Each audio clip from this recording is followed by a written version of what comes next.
పవన్ కళ్యాణ్ని కలుస్తూ ఉన్నారు.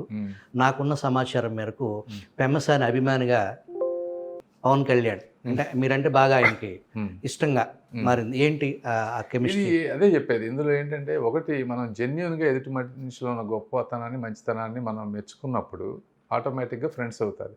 ఇప్పుడు పవన్ కళ్యాణ్ గారు అయినా కూడా మరి ఆయనకి ఈ రోజున వేల కోట్ల రూపాయలు ఆఫర్ చేశారు జగన్మోహన్ రెడ్డి గారు కానీ కేసీఆర్ గారు కానీ. అవన్నీ నాకు అవసరం లేదనుకున్నారు ఆయన. అనుకొని నాకు రాష్ట్రం ముఖ్యమని టీడీపీ కష్ట సమయంలో మరి ముందుకు వచ్చి నిలబడ్డారు కదా. అవే నేను ఆయనకి చెప్తాను, ప్రజలకు చెప్తాను. చెప్పినప్పుడు ఆటోమేటిక్గా తను అరే నన్ను జెన్యూన్గా ఇతను లైక్ చేస్తున్నాడు అనేది భావజాలం ఒకటే కదా. ఆయన కూడా ఇవన్నీ వదులుకొని వచ్చిన వ్యక్తి, మేము అన్నీ వదులుకొని వచ్చిన వ్యక్తులం. సో జనరల్ మా గోల్ ఏంటంటే ఏదో ఒకటి జనాలకు చేయాలి అనేది కదా ప్రజలకి. సో ఐడియాలజీ మ్యాచ్ అయినప్పుడు ఆటోమేటిక్గా ఇద్దరు వ్యక్తులు ఇష్టపడతారు. ఈ సూపర్ 6 అనేది ఏదైతే మీ పార్టీ మేనిఫెస్టో ప్రకటించిందో అది పూర్తిగా గ్రౌండ్లోకి వెళ్ళిందని మీరు నమ్ముతున్నారా? దాదాపుగా వెళ్ళింది. ఇంకెక్కడన్నా కొద్దిగా చిన్న గ్యాప్స్ ఉంటే మేము ఇప్పుడు మన ఈస్ట్లో మేము చేసాము. మేము ఒక 5-6 వార్డ్స్లో చేశాను నేను పర్సనల్గా. చేసినప్పుడు మేము తీసుకెళ్ళగలిగాం ఎక్కడెక్కడ అక్కడక్కడ గ్యాప్స్ ఉంటే. బట్ ఓవరాల్గా ఒక 80% వెళ్ళిందని నేను నమ్ముతున్నాను. గతంలో జరిగిన ఎన్నికలకి భిన్నంగా ఇంకొక 56 రోజుల్లో జరగబోయే ఎన్నికలు హింసాత్మకంగా ఉండొచ్చు అనేది ప్రజలు భయపడే పరిస్థితి. అట్లాంటి పరిస్థితి ఉంటుందంటారా? వాళ్ళు ట్రై చేయొచ్చు. కానీ ఈ రోజున ప్రజల్లో జగన్మోహన్ రెడ్డి గారి మీద కానీ ఆ ప్రభుత్వం మీద కానీ ఒక రకమైన అసహ్యం ఉంది. అంటే నేను ఎప్పుడు చూడలేదు. ఎంత గవర్నమెంట్ రాజశేఖర రెడ్డి గారు ఉన్నప్పుడు కూడా కొంతమంది ఏంటంటే అటు వేద్దామా ఇటు వేద్దామా ఏదో కొద్దిగా గొప్ప ఓకే కొద్దిగా కరప్షన్ ఉంది ఇట్లా మాట్లాడేవాళ్ళు తప్పించి ఒక రకమైనటువంటి అసహ్యమైనటువంటి భావం నేను ఎప్పుడు చూడలేదు పాలిటిక్స్లో. ఫస్ట్ టైం ఈ నోటిఫికేషన్ వచ్చేదాకా అందరూ అట్లా కామ్గా ఉన్నారు తప్పించి ఇంత ప్రజా వ్యతిరేకతని ఆయన ఎంతమంది గూండాలను కానీ లేకపోతే పోలీసులు కానీ ఎవరున్నా కూడా లోపలికి వెళ్ళేసి సైలెంట్గా చేసేస్తారు. ఆయన ఊహించినటువంటి ఓటమి రాబోతోంది. మీరు కొత్తగా బీజేపీతో పొత్తు పెట్టుకున్నారు, ఎన్డీఏలో జాయిన్ అవుతున్నారు. నిన్న ప్రధాని మోడీ మీ సభకి చీఫ్ గెస్ట్గా వచ్చి పాల్గొన్నారు. ఈ పొత్తు అనేది రేపు జరగబోయే ఎలక్షన్ ఫెయిర్ ఎలక్షన్ పూర్తిగా జరగటానికి ఇది సహకరించే పరిస్థితి అని మీరు నమ్ముతున్నారా?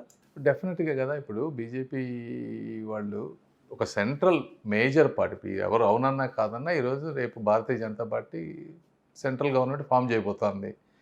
సో డెఫినెట్గా అధికారులు ఇప్పుడు వీళ్ళు ఏంటంటే జగన్మోహన్ రెడ్డి గారు ఒక ఈ సిస్టమ్ని హెవీగా కరప్ట్ చేశారు. ఐఏఎస్ఎల్ దగ్గర నుంచి ఐపీఎస్ఎల్ దగ్గర నుంచి ప్రతి ఒక్కళ్ళకి వాళ్ళకి ఏది ఆ వ్యక్తి బలహీనతలను ఆసరాగా చేసుకొని వాళ్ళకి ఏం చేయాలో అవి చేసుకుంటూ పోయారు. చేసినప్పుడు ఏమవుద్దంటే ఆటోమేటిక్గా వాళ్ళు ఒక సైడ్ తీసుకునేటువంటి పరిస్థితి. దానికి ఓన్లీ ఏంటంటే సెంట్రల్ గవర్నమెంట్ కనుక మీరు అన్యాయం చేయొద్దు, న్యూట్రల్గా ఉండండి. మీరు తెలుగుదేశం పార్టీకి చేయమని ఎవరు అడగట్లేదు. జస్ట్ న్యాయం ఏదైతే ఉందో జస్ట్ మిడిల్లో ఉండండి అని చెప్తారు. చెప్పినప్పుడు ధర్మం వైపు ఉన్నప్పుడు ఆటోమేటిక్గా కొంత కరెక్ట్ అవుతుందని నేను అనుకుంటున్నాను. అదేవిధంగా బీజేపీ పొత్తు అనేది మరి ఈరోజు సెంట్రల్ గవర్నమెంట్ సపోర్ట్ లేకుండా జగన్మోహన్ రెడ్డి గారు చేసిన అప్పులు కానీ ఇంకోటి కానీ ఇవన్నీ చాలా కష్టం చేయటం అనేది.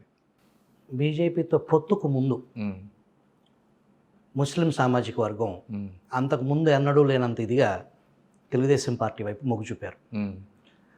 ఈ గడిచిన 5 సంవత్సరాల్లో ముస్లింల పట్ల కానీ దళితులు మైనార్టీల పట్ల అనేక అమానవీయ వికృత సంఘటనలు జరిగాయి.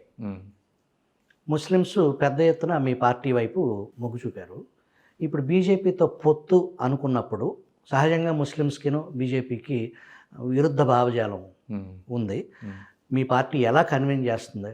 ఇందులో 2-3 ఉన్నాయి. Good question. ఫస్ట్ ఏంటంటే 2014-19 మధ్య కూడా బీజేపీతో పొత్తులో ఉన్నప్పుడు ఈ రాష్ట్రంలో ఏ ఒక్క ముస్లిం కానీ మైనారిటీల మీద కానీ అమానుషాలు కానీ అన్యాయాలు కానీ దాడులు కానీ జరిగిన పరిస్థితి లేదు. యాక్చువల్గా జగన్మోహన్ రెడ్డి గారి గవర్నమెంట్లోనే ఎక్కువ జరిగినాయి ఈ రోజున. ఆ రోజు పొత్తున్నప్పుడు కూడా లేదు ఒకటి. రెండోది ఈ లాస్ట్ 5 సంవత్సరాల్లో జగన్మోహన్ రెడ్డి గారు బీజేపీకి కంప్లీట్గా సపోర్ట్ చేస్తూ ఉన్నారు. ఆయన ఒక బిల్లును కానీ ఏదన్నా ఒక దాన్ని వ్యతిరేకించిన పరిస్థితి ఉందా? ఓపెన్గా సపోర్ట్ చేశారు. ఓపెన్ అంటే డైరెక్ట్ కాకపోయినా ఎవ్రీబడి నోస్. ఆయన వెళ్ళినప్పుడల్లా దండం పెట్టి ఆయన కేసులు వాటి గురించి మాట్లాడుతున్నారు తప్పించి ఆయన ప్రత్యేకంగా సాధించింది నాకైతే ఏం కనిపించలేదు. మేము చెప్పేది ఏంటంటే ఆయన బ్యాక్ డోర్ నుంచి వెళ్ళారు, మేము ఫ్రంట్ డోర్ నుంచి వెళ్తున్నాం ఓపెన్గా. కాబట్టి ఇందులో వేరే దానికి ఏముంది? పోనీ జగన్మోహన్ రెడ్డి గారు బీజేపీని వ్యతిరేకించి ఒక్క మాట అన్నది ఏదన్నా ఉందా ఈ రోజుల్లో? లేదు కదా.